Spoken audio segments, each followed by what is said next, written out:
Hi, welcome to the Libertarian Alternative. My name is Mark Selzer, and the Libertarian Alternative is an educational television show brought to your community as a service by the Libertarian Party. Today we have someone from Bureaucrash, and your name is? Heather Talley. Heather Talley, and the Bureaucrash is a 501c3 educational organization, tax exempt. Yes. And you put out, what is it that you do there? My official title is Director of Contraband. Contraband is a line of original apparel that's designed by our members, whom we call our crashers. We sell it as a fundraiser to fund our primary activities, which is activism. So what kind of activism do you do? Our initial focus is counter-protesting the left. Like when they get really all excited about defeating capitalism, we'll go in support of it. We tackle a lot of pro-capitalist, pro-free trade, and pro-free market issues. But aren't the people on the left, when they say they're against capitalism, aren't they just saying they're against corporate welfare? No, they're against capitalism.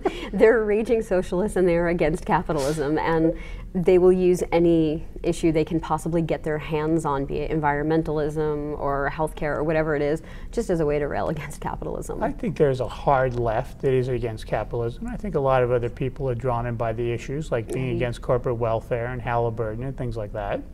There's a lot to criticize there, but primarily their focus is they want government in control of everything, and that's just not what we're about. Now the right wing, though, seems to be even more anti-capitalist now. They've increased social spending. Now that Bush is in, they've increased social spending at about 3 times the rate that Clinton did. There's a lot to criticize on the right as well. 10 times the amount of foreign aid that we had before is now going.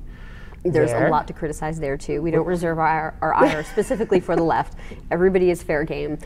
Yeah, no, everybody is doing stuff wrong, and everybody could be doing stuff better, and wherever they're there to mess it up, we'll be there to give them hell for it. Good. So we have some images that we'll be showing of some of these images that you have on these T-shirts and things like that, which I like. And these kind of seem a little hip for a 501c3 educational organization. They are. The big core of one of the points of Bureaucrash is that the left is doing a phenomenal job with the marketing war. They have their whole hippie chic thing going on. You know, the Che Guevara shirt is just enormous for them. They look cool. They look like they're having fun. And that's why on college campuses, I mean, we'll ignore the fact for a second that the curriculum is just pervasively liberal. But that's why the left is winning, is because they're perceived as being the more fun and the more hip and with it group. And we think that if you could take some of these really good marketing techniques and put an idea behind them that actually has some kind of logical standing, you'd have something really powerful there. So we like to, we blatantly steal a lot of their imagery because it works. So yeah, definitely the T-shirts are a really good example of that. If it's something that it doesn't turn you off, you would actually wear it. Yeah, you know, I've always thought it was a little bit ironic of some of the things that are left politically that are chic, like wearing a hammer and sickle. Like if I was to go onto a campus with a hammer and sickle T-shirt, it would be considered cool.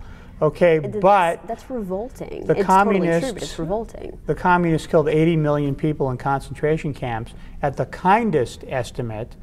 So if I went on campus wearing a swastika T-shirt, it would be considered repulsive. People would know the communists killed 6 million people in concentration camps. It's because they know. It's something that hasn't been glossed over.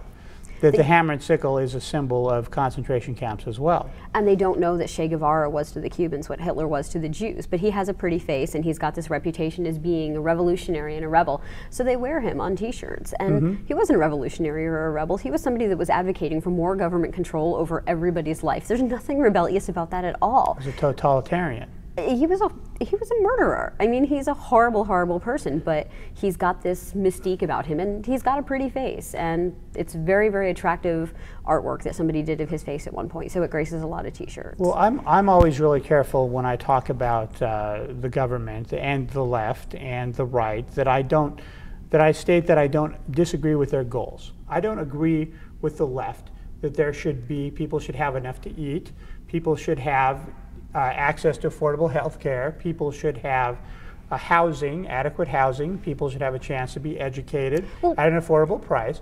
We're disagreeing with the way they want to do it through a big bureaucracy Right. that doesn't work. I don't disagree that it would be wonderful if people had these things. We just don't think that it's the government's job to do it. I mean, there should be, if there's a government, it should be a very, very small, limited one. You know, we think that primarily it should be limited toward protecting us from force and protecting us from fraud, and that anything the government can do, the private sector can do 1,000,000 times better. So your idea here is to make libertarianism as hip as it is to be left on campus. Small L libertarianism, not Libertarian Party specifically. Right. But absolutely, yes, that is a goal. Philosophically libertarian. Philosophically libertarian. So what brings you to this interest, to this movement? I've always, I mean, I've just always felt that way. There wasn't a time where I wasn't. I got really active in it, honestly, when I married the person that runs Bureaucrash. It was just, and who's that? His name is Jason Talley. He is our crasher in chief.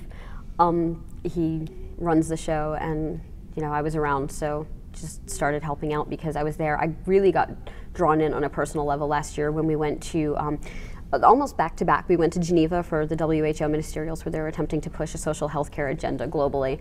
And then shortly after that, we went to Bangkok for the International AIDS Summit, where the pharmaceutical industry was getting attacked for not surrendering their patent rights and just, you know, handing out drugs nationwide. I have Crohn's disease. So the pharmaceutical industry, keeping you alive. They're my friends, and when they get attacked, it makes me angry. And when I see people trying to push social health care, it makes me angry because, I mean, Canada's not far away from us. This isn't someplace distant or far removed that you can't imagine living. People with the same disease I have, they die.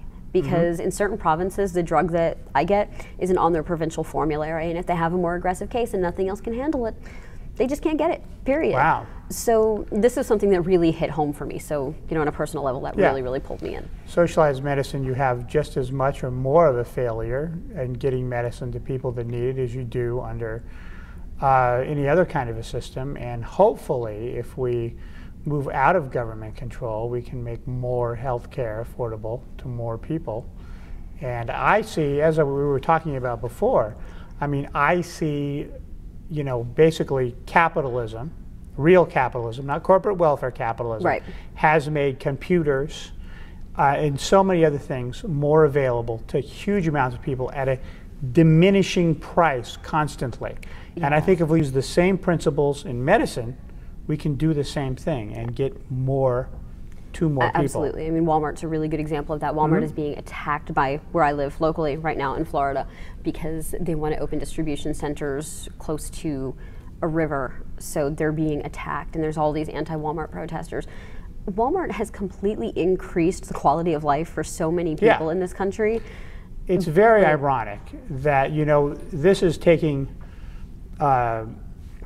something called the economy of scale.